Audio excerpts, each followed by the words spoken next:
मुलांचं लक्ष मोबाईलमध्येच असतं कंटिन्यू, अभ्यासाकडे लक्षच नसते. तर असं का होतं? तर घरामध्ये बघा मोठी लोकं जास्तीत जास्त मोबाईल बघत असतील किंवा टी व्ही बघत असतील कंटिन्यू, तर मुलांचं पण लक्ष टी व्ही आणि मोबाईलकडेच जातं.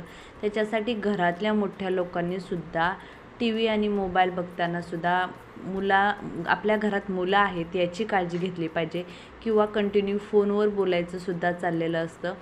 कधी-कधी असं पण होतं की मुलं फोनवर बोलू देत नाहीत म्हणून आई म्हणा, वडील म्हणा 1 तास 2 तास कंटिन्यू फोनवर त्यांच्या गप्पा चाललेल्या असतात आणि मुलाला टी व्ही लावून दिलेली असते. का तर आपल्याला मुलगा किंवा मुलगी मोबाईलमध्ये बोलताना डिस्टर्ब करते म्हणून कंटिन्यू टी व्ही लावून दिलेली असते. तर असं करू नका. मुलांबरोबर पण तुम्ही थोडा टाईम स्पेंड करा, बुक्स रीडिंग करा, त्यांच्याबरोबर त्यांची जी आवडती गोष्ट आहे क्राफ्ट, ड्रॉइंग, रीडिंग ह्या गोष्टी करा, तर मुलांना चांगलं वळण लागेल.